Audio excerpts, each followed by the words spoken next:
I am going to start with, what is the first time, if ever, you felt represented on screen outside of this project? And Mandie, can I start with you as a fellow Hoppa person? Oh, you said Hoppa. Okay, let's I said Hoppa! represented. Now, okay, Mr. Miyagi was Okay, one. This is how okay. sad. Okay, I'm Gen X, so I'm up Limited there. choices, I understand. However, I recently saw something on Instagram where I'm like, he does not have a Japanese accent. You know what I mean? Like Yeah. that. He's doing martial arts, and I was like, oh, that's not a true that's not a true representation of Asian American. So 10, 15, I feel so seen. The fact that, you know what I mean, that just going to her struggles of being a mixed Asian woman. And then she did, the same actress did Mr. and Mrs. Smith. Yep. Maya Erskine. Like, thank you. Yeah. Thank you. But you know what? Growing up, I wish I were Vanna White, because I was like, oh, that's what beautiful is. You know what I mean? It took me a long time to start loving myself, actually. I, as a person that's also Hoppa AF, I think honestly, I haven't, in terms of like being a Black and Asian woman, I haven't felt very like represented. I think when I was younger, like Kimora Lee Simmons and Tiger Woods was like everyone's like point to what I was gonna look like when I was older. So I haven't really experienced representation like in that regard. But I will say the first time I felt seen on screen as someone of mixed race and someone like who wanted to be a singer and dancer was probably Naya Rivera as Santana in Glee. Okay. She was probably like I thought she was the most beautiful person I'd ever seen. And she was brown and like she was like obviously mixed. And I was just like obsessed with her. And I just wanted to be just like her. And so I think that's also my answer. That we've had this question once before, and I didn't really have a good answer. And I think the truth is, I think with people of color, we're so skewed towards one stereotype that I've really never really felt very represented.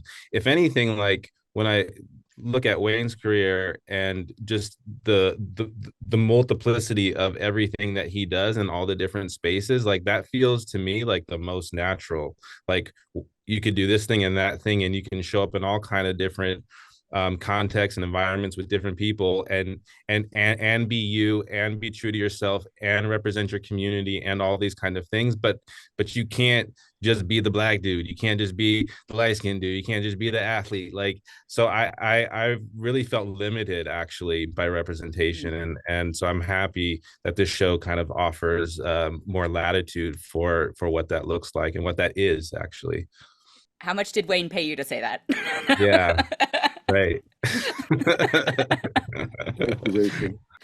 As a kid, I first my first thought of representation really would have been, it happened all at once. It probably was Sidney Poitier in movies, and especially Sidney Poitier in films. Like when I watched, and this definitely stamps me as a Gen Xer, but I would watch reruns of his old films, and he was the guy in town that didn't have to talk like he was a pimp or a drug dealer, or that he was he was the police officer.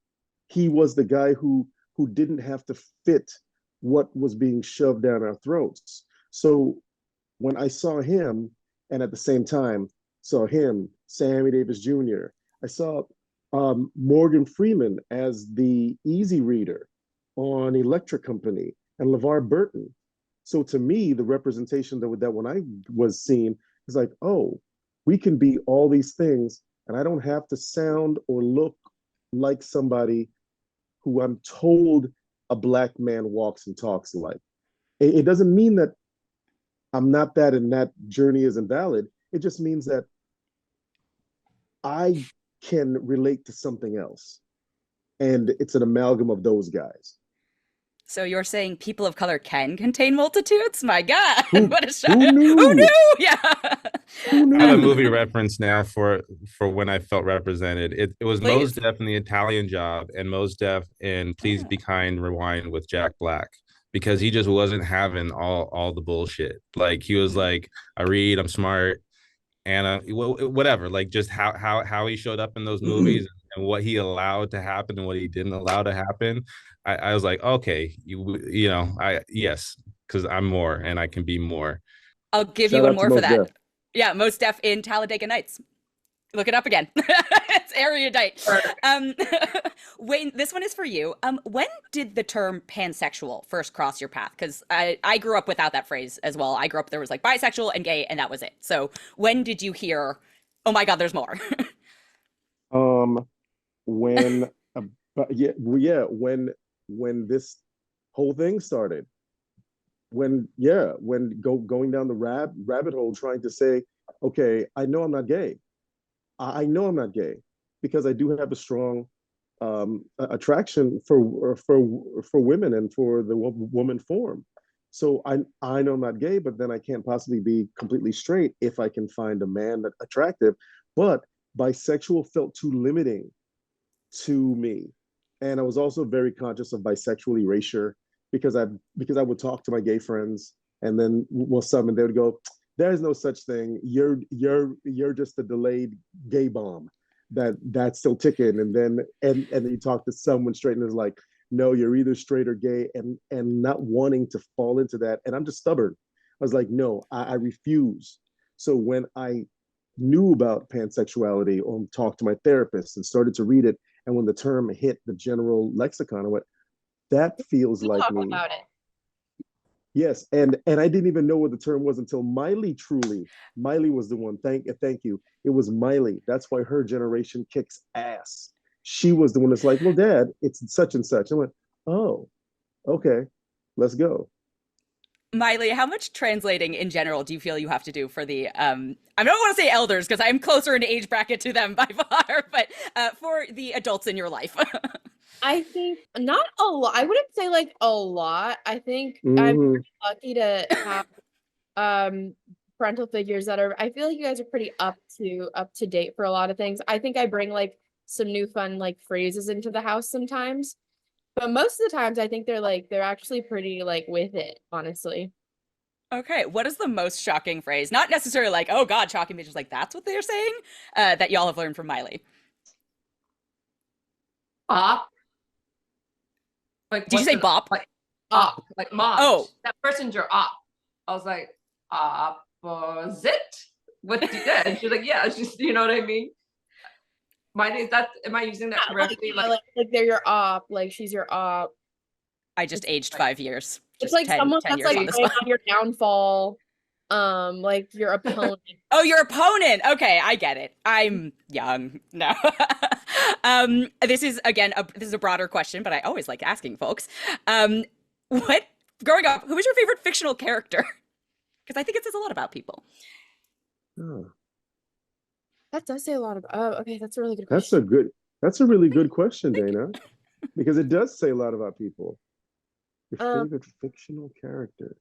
Movies, TV, books, radio, any of the. got it. I can go first. Schmidt from New Girl. I Okay. think it's my favorite fictional character. I just see myself a lot in that white man. Like for whatever reason, that's also my representation. I too am like a kind of awkward, anal retentive, like with a sense for fashion. Like that's super me. Also like Moana. I was 14 when Moana came out, but Moana has a very special place in my heart. So I would say those two. Mindy, I'm gonna let you I'm, pick mine because I honestly can't think of. I'm trying to think for you. Someone else, Dad, you go. I'm gonna think for Mom. Mine is Santiago and the Alchemist. Okay, I'm sensing a pattern. The most deaf references, the Santiago, like we have a a little educated gentleman happening here. No, that's the only book I read cover to Oh, cover. okay. Yeah, I'm not a big the yeah, don't other give him all that credit. it's the Brady's. The Brady's will stack the books. I got about I got a short list. and that just happens to be one of them. But that's the fictional character that resonates most with me. Okay. You know, I'm sitting here still trying to think. I can't give you just one because I was the kid who I lost myself in books so much as a kid, and that's why I think I became a writer and an improviser, because I have all these people living in my head. Because growing up in my neighborhood, you know, you're trying to find an escape. So there's so many things that I could be any of those people at any given time because I was in fantasy. So anything from the Hardy Boys and Nancy Drew to Sherlock Holmes to Shaft to Blade to Spider-Man to Petruchio so yeah, like there's a whole world in here. Mommy, Okay. you like Little Tarzan, and you like Julia Roberts from Pretty Woman. Who's Little Tarzan? Little Tarzan from Tarzan 2, the prequel. Oh, like Little Tarzan, the actual Like baby child? Tarzan, apparently. Okay. Oh, Thank you all so much. Congrats on the series. I'm very excited for the world to get to see it. Thank you. thank you, Dana.